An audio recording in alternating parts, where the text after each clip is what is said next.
I'm Kendall Todd, and I'm here on Zoom with violinist Augustin Hadelich. Augustin, thank you so much for your time today. Hi, it's great to talk to you. Great to talk to you as well. Your newest recording is called American Road Trip, which you recorded here actually at GBH at our Fraser Performance Studio. I'd love to start by talking about your concept for this recording. Why a road trip? Well, I came up with it, as usually happens, I came up with the title a little bit after I basically had the program for the album. But it struck me that how different the styles and just characters of these pieces were.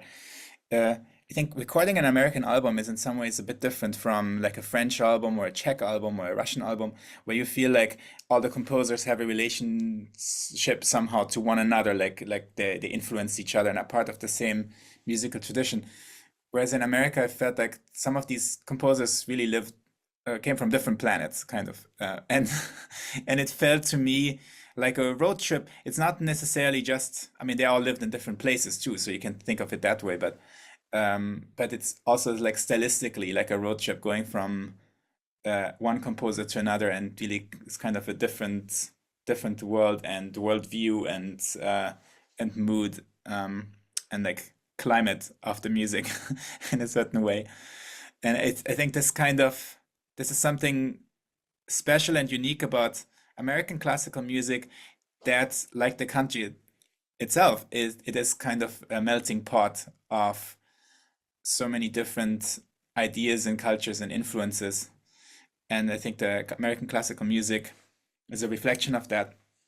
That's just totally different ways to compose, that have existed in parallel, that even during the time when many composers were writing romantic and neo-romantic music, you also at the same time had like avant-gardists and kind of composers that were much more out there. And so right at the start of the album, I sort of featured two people like that. Like Amy Beach is very, very romantic and lush music, and Charles Ives, who's the guy who always, yeah, marches to the beat of his own drum and is like kind of oddball composer who does crazy experiments in polytonality and all this stuff. Um, and then of course eventually minimalism, which I think is really like a new American style that when it appeared, that's kind of recognizably American, I think, everywhere else in the world. And then there's so many rich traditions of folk music and popular music that have also influenced and inspired composers, different composers over the years. And I felt like it was important to have that in the album as well, especially since some of these genres are really not very well known outside of America. I mean, jazz, of course, is known everywhere in the world, but country music, for example, in which the violin is such an important instrument, especially bluegrass. It's the kind of, the violin is the quintessential bluegrass instrument. Where I grew up and when I grew up in Italy and in Germany, I had never heard of it. It was only when uh, I guess about 25 years ago, a movie came out called "Oh Brother, Where Art Thou" by the Coen brothers. And that's really kind of the first time I ever heard music like that. And then shortly afterwards, I made one of my first trips to America for a concert, and it was to Louisville, Kentucky, and there was a bluegrass festival, and I went there, and so I got introduced fairly early in my travels to America to this kind of thing, and I was just blown away, and it's kind of fell in love with this music back then. But it was many, many years since I actually dared to myself, start a foray in that direction. Um, I felt for a while like, because I didn't grow, I wasn't steeped in that kind of music, and maybe I didn't have such easy access to it. But after hearing so much and after living in America, now it's been 20 years since I moved to America. That was it's another reason why this is a good occasion now to make an American album. And I felt like now is the right time to record this album. Yeah. What was your first impression hearing bluegrass music for the first time? Not knowing what it was, I sort of instantly I was hearing the connections that it has to jazz tradition, to especially blues harmony, and I sort of was aware of that, and also its connection to other styles of fiddling. I mean, I think different fiddling traditions are somehow like somewhat related. I just found it to be really, really fun to listen to, and just it also looked like it would be fun to play. But it's something that's generally not one of the things that makes it a bit hard for classical musician to access to start doing that is that it's generally not written down the way that classical music is. I would say in general, it's hard for classical musicians rhythmically to play other genres because classical music is all about being really free and flexible with the tempo and letting your inspiration, like actually change. The emotion often takes the tempo with it, and in jazz and in many other genres, the beat is actually really steady. And I think that's where sometimes classical musicians have some trouble when they first play this because we're not used to having such a steady beat no matter what. Even in pieces with relatively steady beat, there are still moments where you take a breath and you wait. And that's kind of why classical music sort of lives from this flexibility, whereas in other genres, it lives from the beat being really steady. And classical musicians also have a tendency to be sort of ahead of the beat or at the top of the beat when they first try it. And I mean, I think ultimately it wasn't that different from any other style that initially feels a bit foreign or it feels new or I'm not quite sure what to do. But then the more pieces that I hear and the more pieces I play in that style, the more second nature it becomes. So it was that way also when I played my first French piece growing up, or when I was getting into like Czech music or Hungarian music or different. Or at one point, I got really into Argentinian music and tango, and that maybe that's a good example because initially I wasn't playing it right at all, but after hearing a lot of it, you start to become familiar with the language, with the kind of timing and feeling and the sound and articulation that it's supposed to have. And I would say that swing is probably the hardest thing for classical musicians to learn, particularly because you can't really explain it or teach it or write it down. Because if you try to write it down, you sort of like straitjacketed the swing into something that it's not. It's actually supposed to be much more free and spontaneous. And that was something many years ago when I played my first piece that had swing in it. I think it was Paul Schoenfeld's Cafe Music. It's totally ridiculous piece for piano trio. It's a really fun piece. I remember it was kind of difficult to get the right feeling of it because then when I was busy swinging, I would actually like lose track of where I was rhythmically. But there's one piece on the album which is Coleridge Taylor Perkins and Louisiana Blues Strut. It's called.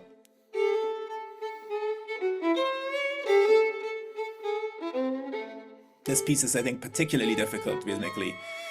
Sometimes when I hear students play it, now this is great news, it's become actually more popular for people to learn.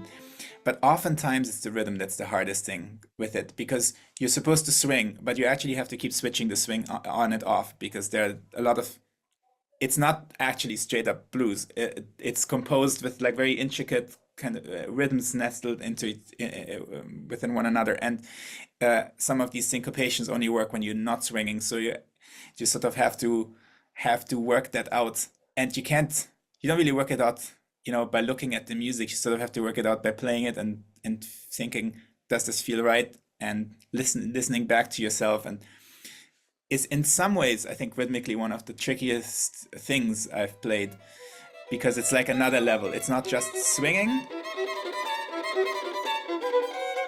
but it's swinging, but with also an incredible awareness of where the beat would be, and so that some of the syncopations are actually not with swing. And in the end, it's supposed to feel kind of effortless, like you just sort of came up with that on the spot. And when it's not that way when you learn it. I mean, I don't want to suggest that it was, painful or really, really hard like really hard work to learn it. It's a really fun piece, so I enjoyed the whole process of it. But it took a while until I felt like I had the right feeling for the rhythm. Yeah. Yeah, swinging seems easier than it is, I think. Yeah. You mentioned that it's been 20 years since you moved to the United States, and it's also been 10 years since you became a US citizen. Looking back on those 20 years, how would you say they have shaped you as a person and as a musician? Well, so I'm 40 now, so it's like literally half my life was spent in the United States, and the other half before that was spent in growing up in Europe.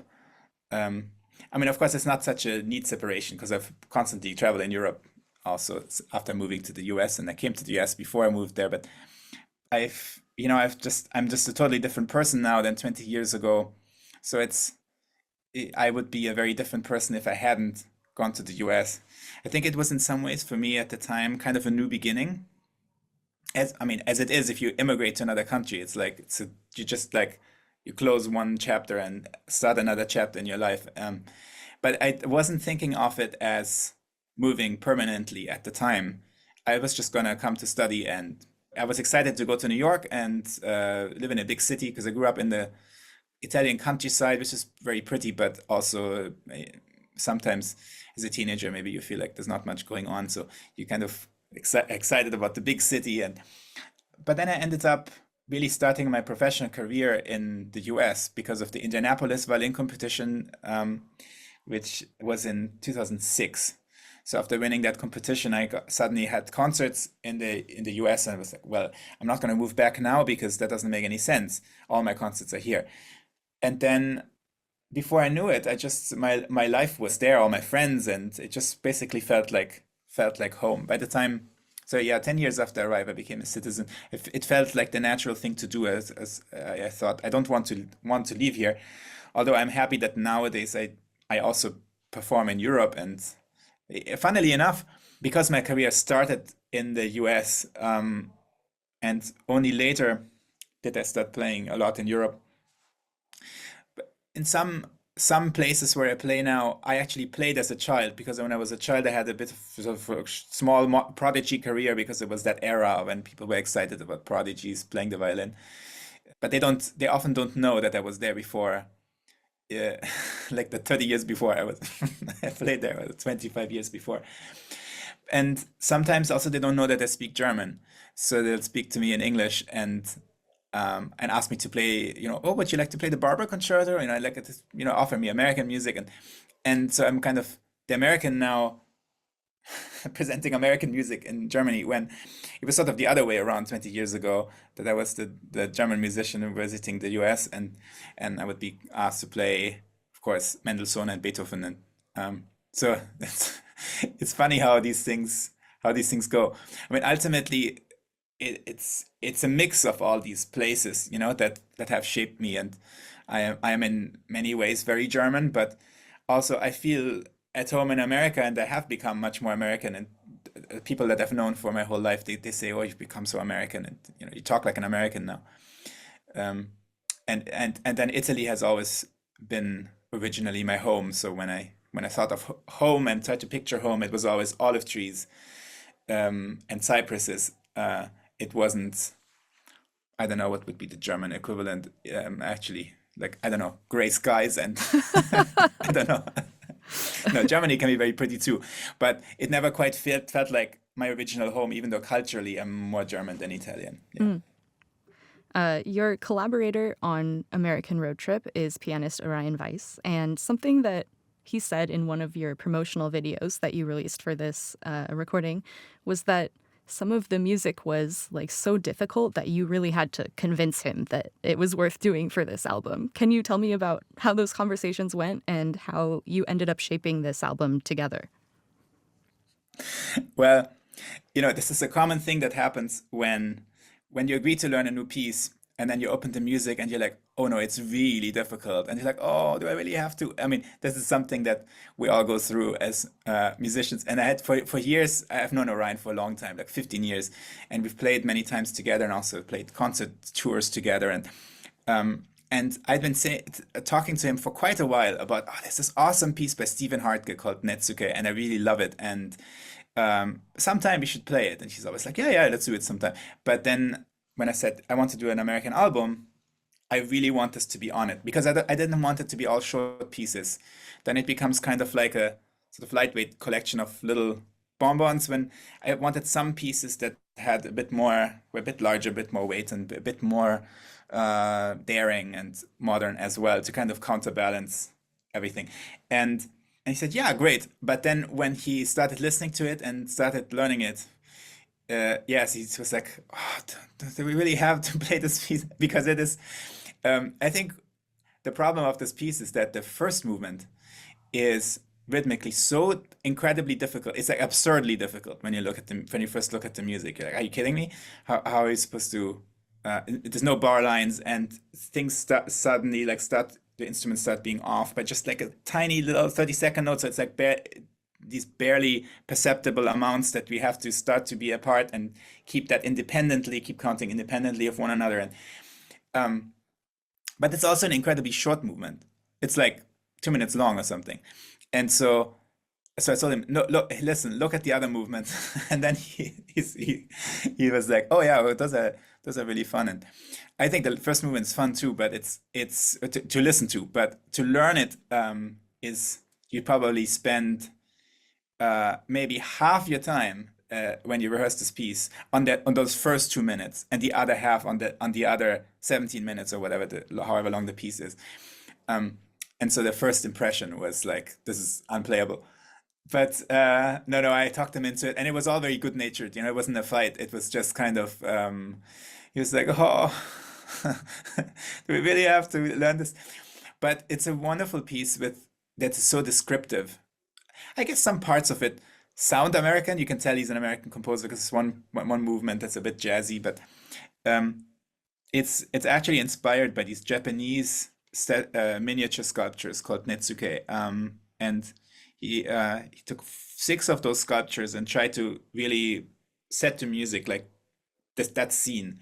And what really impressed me about it was that he uses all of the extended, crazy, avant-gardist techniques that people have developed over the past, I don't know, 75 years, and uses them though to just make these scenes come to life so vividly. It's almost sometimes like cinematic. That there's one statuette where a thief gets chased and then beaten up, and it's like you can practically see it when you hear the music. And I was really enthusiastic about someone who doesn't, because sometimes you have composers, they kind of reject avant-gardism. They're like, I'm done with this, I write differently now. And then you've got people who really believe in the avant-gardist cause.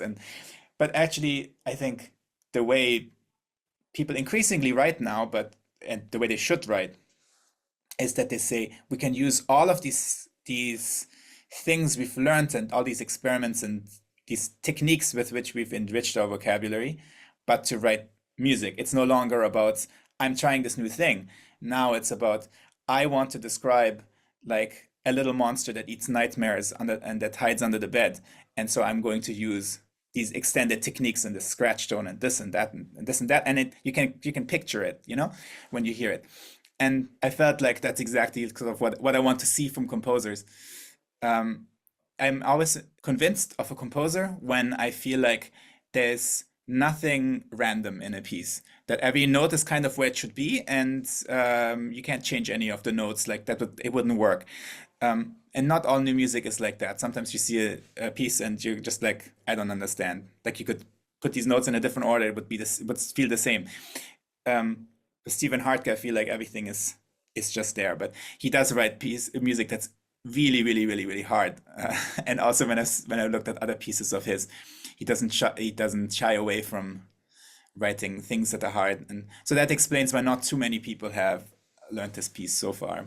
I'm really glad you brought that piece up because the sounds that you're able to create are so interesting and descriptive, as you were saying. What are some of the things that you have to do with your instrument to produce those sounds? Well, he uses all the normal colors that have been in use for a long time, like playing near the bridge or some stuff like that. But there is this one effect, which is a scratch tone, where you kind of actually put too much pressure on the bow and move the bow very, very slowly, and it kind of chokes the sound off, and that creates the sound. It's like this monster that's munching your at your dreams, you know?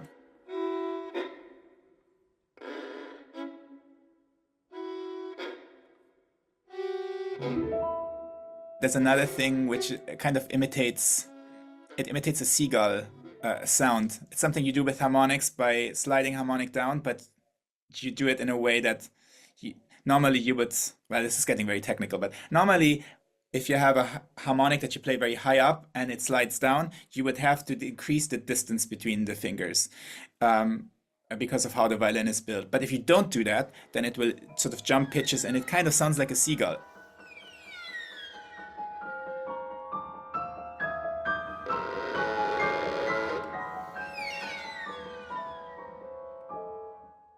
I don't know. It's one of those effects that musicians sometimes do, like sort of as a joke. Oh, we can imitate animals. Yeah, I can sound like this animal. I can sound like Paganini was apparently very good at that. He would sometimes entertain the audience by imitating donkeys and chickens, and but that so that's something that musicians fool around with.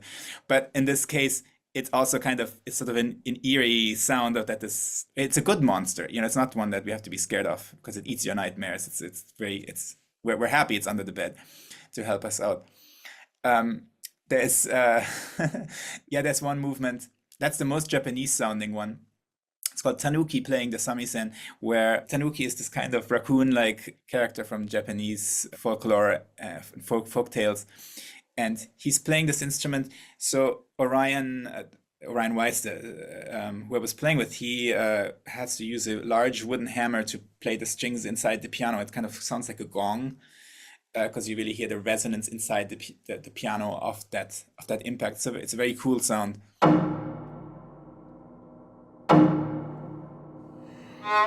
It was something that but then when you record it, Antonio, our producer, he was saying, "Oh, I don't think I've recorded that before." So we made experiments, And what do we use? Do we use a hammer? Do we use a 2x4? Like, what are you gonna use to strike the string? What sounds better? You try different things.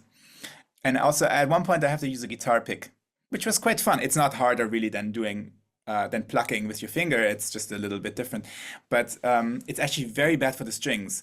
So I had to change my strings afterwards because it's violin strings are not they have a winding that breaks when you use a guitar pick a lot. I mean, at least if you use it a lot, so they're not really built for that.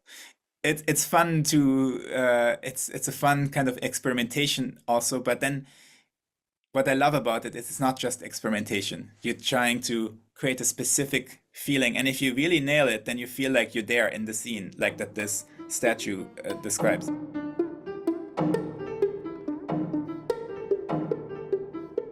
One of the nice things about this whole album was that every piece is so different. So there was never a feeling of, okay, we have to get through this piece, and that it feels like it's kind of the same, you're in the same style all day long. So every time you move on to another piece, it's such a different world and feeling that it's very refreshing and you're excited to play the next thing.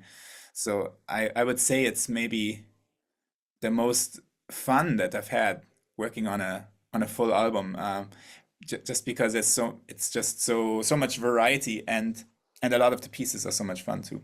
A lot of the music on this album actually was new to me before I heard it. And how much of it was new to you, and how did you discover those pieces? Well, I have to say, before I moved to America, I didn't play any American piece, and I didn't really. I mean, I'd heard of the Barber Concerto, like I had a recording growing up, but that's a very obscure piece in Europe.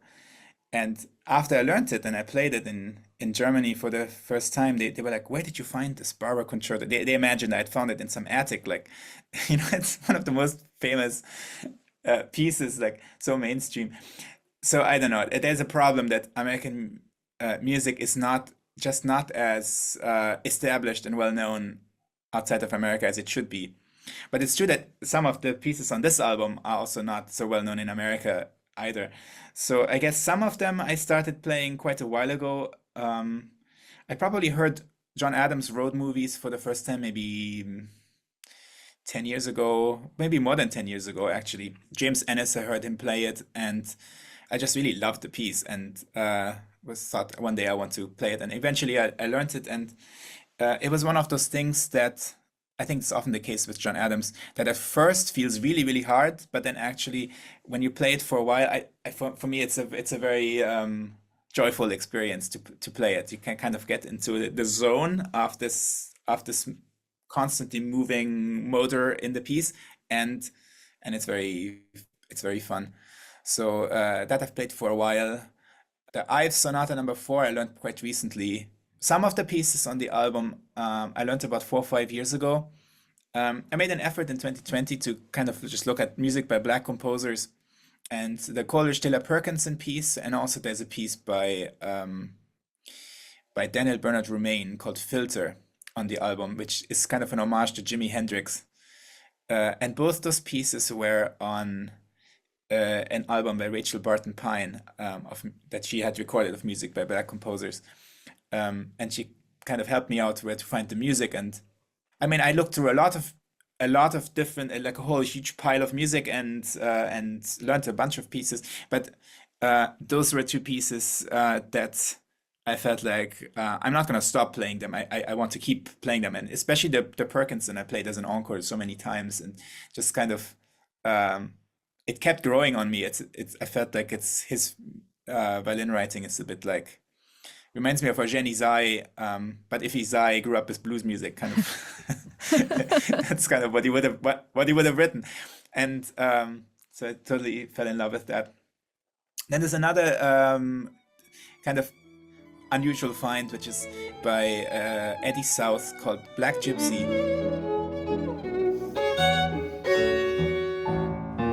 And Eddie South was a violin prodigy. Maybe about 100 years ago, he grew up in Chicago, but because he was black, he couldn't really have a classical career.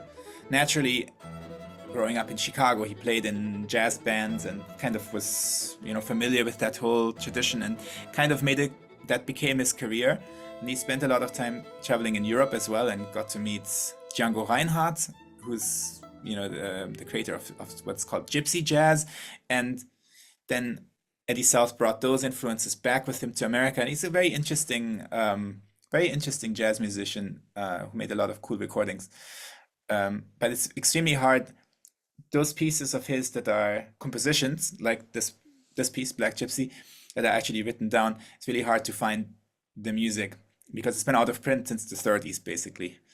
It was printed in 1937 or something, and it's been out of print right after.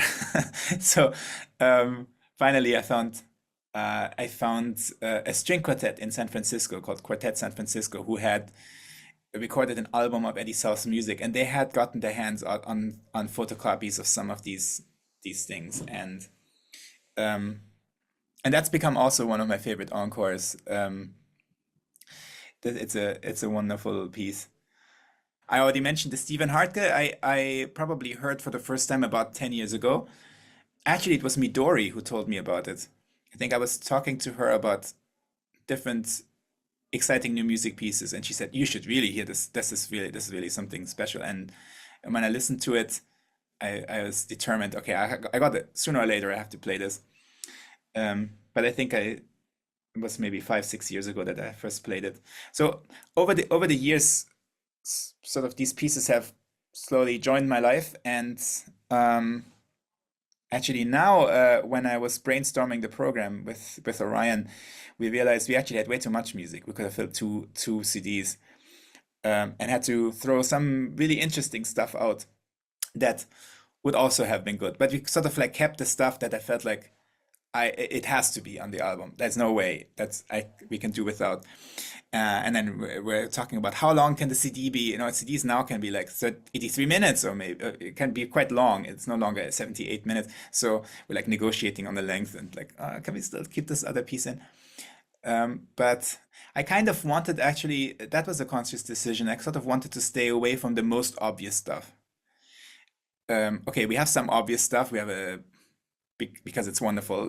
We have this song out of Bernstein's West Side Story in an arrangement, and some stuff you can't have an American album without, I felt like. But we didn't go for the Gershwin arrangements, for example, which are maybe the most recorded violin.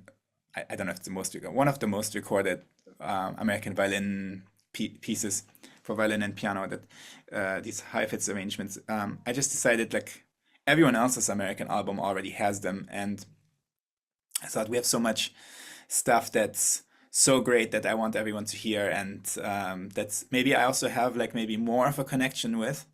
It's tough when you had stuff on your list and then you say like, okay, it doesn't fit, this doesn't fit, it's too much, to kind of narrow it down, uh, so that we have sort of as many styles and contrasts as possible, but that these pieces also sort of can fit together. And then that's kind of when the name road trip, when American road trip kind of came up, because I felt like we're going from one world to another in every time we switch composers. And so at first somebody had, I don't know, some of the other suggestions for titles. I mean, there were others, but they were like super cheesy. It was like American Dreams, or I don't know, stuff like that. Where I was like, oh, it's a bit cheesy. And American Road Trip, I felt like that's really fits how the album feels. Although ironically, I've never really done the road trip thing of driving all across the whole country. So, I mean, I sort of feel like I have because I've been to most states. So because of the album coming out, I counted, and I think I've been to 48 of the 50 states.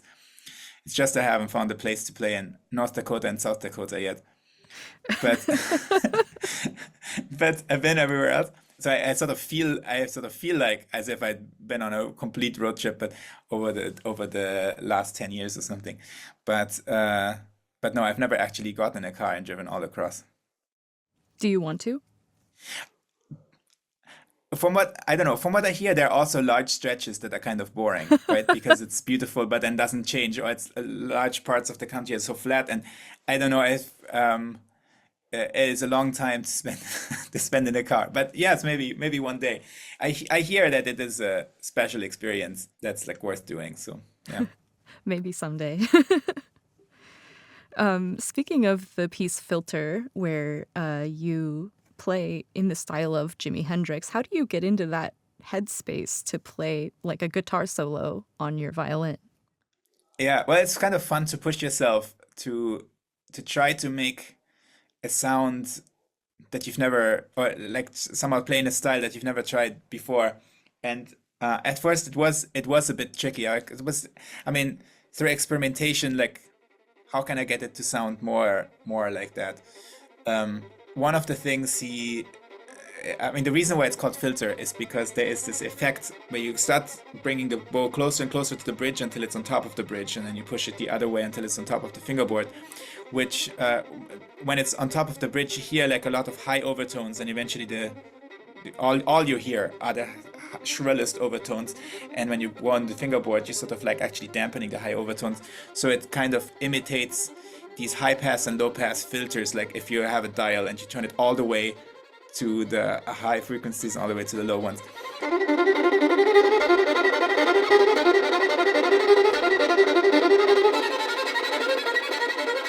Like you would maybe on sound settings of for an electric guitar. And that I sort of knew like what that was supposed to sound like, and just trying to get that. I did hear a lot of Jimi Hendrix when I first came to America. My roommate in the Juilliard dorms, he was constantly listening to Jimi Hendrix, and so I heard a lot of so like it wasn't unfamiliar to me like what it was supposed to sound like. But just because you know what it's supposed to sound like doesn't mean like you can do it. Like it was a bit of trial and error until I felt like I started to get the feeling.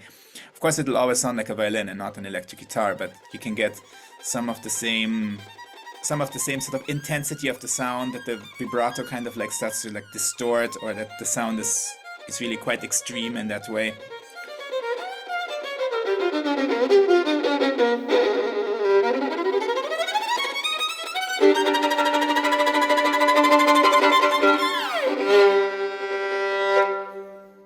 One of the things that was a bit tricky with recording it, I've played it a bunch of times in concert, and then I just put it at the end of the first half, because you have to really exhaust yourself completely. You have to just go for it, and you can't really play the way that normally when you have a piece with a lot of moving notes, you try to use the wrist of your right hand a lot, so that you kind of don't don't hurt your arm. And but with this piece, you're supposed to use your wrist, your arm, your shoulder, everything you've got to like just make it as crazy and as fast and as loud as possible. So I put it at the end of the first half so I can recover. But now when you're recording it, normally in a recording session, you might play a piece. Well, if it goes really well, maybe just 3 times, but maybe you could play it 10 times, however long until you're happy. And you can't do that with this piece because after playing it once, the arm is kind of tired. You can't do it again the same way. And so I sort of came back to it and made sure that the other stuff that I would play afterwards was not the most taxing stuff for the arm. You sort of have to be careful with that. But because it should not, this is a danger with in recording sessions in a studio, that because it's so comfortable and so safe and there's no audience, that sometimes it also sounds like, oh, it's 10 a.m. in the morning and I'm just, playing this piece. It should have this kind of crazy excitement as though it was the concert of your life, even if you're playing it for the third time and it is 10 a.m. And that's the hardest thing about playing in a studio. You do have to push yourself to play with intensity, and especially in this piece. So I had to sort of pace it, and I kind of planned the recording sessions actually around when I would play Filter, so that I would have the most strength to play it, but wouldn't hurt myself, so I could still play the other stuff and make a nice sound when I'm playing Amy Beach or something like that. Yeah. That's great. That's such an interesting piece. It's really cool. There's also a piece of music on this album that you arranged, Wild Fiddler's Rag. What are some of the elements that you wanted to bring out in this piece while arranging it for this recording? I think it started out with that I was determined that I wanted something that was country fiddle music of some sort. And this was a piece that I really liked. I'd heard Mark O'Connor has a really cool recording of it, and I'd heard that. And also, but many other fiddlers have played it. Byron Berline, I think, was one. And Howdy Forrester is the one that now, if I have to say a composer, then I say Howdy Forrester because he was the first fiddler. But it doesn't quite work the same way in that world. Like people just sort of play each other's tunes, but then play them totally differently. And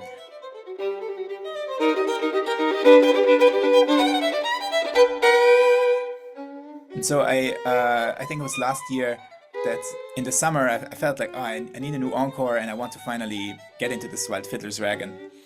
And I looked at different versions. Mark O'Connor published his version, and so I looked at that and then listened to the others and started to play around with it, to move stuff around and add some double stops and kind of played with it. I found that maybe the hardest thing when you arrange something for solo violin is that you're in charge of all aspects of the music, including the rhythmic feel and the drive that the music has. And as soon as you stop playing, the music stops as well because there's no one else. Normally people play this like with a guitar accompaniment or banjo accompaniment, something, and then that sort of puts you in the mood. And then the violin can just fiddle on top of that. Now, when you try to do the whole thing, I felt at first there's something missing, and so then with certain rhythmic things that I did, but also a little bit of swing, then I arrived at the version that I felt like now it has sort of the right spirit. Even though usually when people play Wild Fiddler's Rag, they don't play it with swing. So it's not like this is an authentic version of, that's not what I made a solo violin arrangement for it, and you kind of do whatever you have to do to kind of like make it a fun experience to hear it. So that's why I added a little bit of swing and don't play it too fast so that I can add more double stops and I ended up having a lot of fun with this when I was playing it as an encore and often in places where people maybe had never heard music in this style before, and where maybe it gets the best. It gets the best reactions when I'm in America in a place where people start clapping along or start cheering, and then in some places when I played it like in Vienna or something, they were like, "Oh, what's that?" Like. But I think that this is it's a style of violin playing, of this fiddle playing, that is calling out to classical musicians to play it. It lies so well on the instrument. It's so natural. It's such a natural thing to do on the instrument. It's actually, in a way, much easier than to get into jazz. because violin is not usually a jazz instrument. I mean, it is sometimes, there have been some great jazz violinists, but violin is in the fiddle world and the bluegrass world, like it's such an important instrument. There's so much out there, and it's rarely heard in a concert hall. So I realized this is really something that's just waiting to happen. Someone has to do it. I really love also the dedication that you wrote in the liner notes for this album, which you wrote, "With many thanks to my daughter for making sure my arrangement of Wild Fiddler's Rag was good enough to dance to." Can you tell me about that? Well, there's this age. I guess she was about 3 at the time when I wrote this, and she only liked me to play fast music anyway. But particularly whenever I played the recording of this, or when I was trying to play this, she would start dancing, and she loved it. I had to play it over and over and over. It was a big motivator to finish the arrangement and to keep going, because I sort of had to. I was asked to play it over and over anyway, and so it was like, well, I might as well keep working on this arrangement. And yeah, then it reminds you that you should be able to move to it. That sometimes when you're composing or arranging, sometimes you get very drawn into the minutiae of how to arrange and voice leading and all these things. So it was helpful to see her dance to put me in the right mood. That's really, what a cute story. Augustin Hadelich, thank you so much for your time today, and congratulations on American Road Trip. Thank you so much for having me.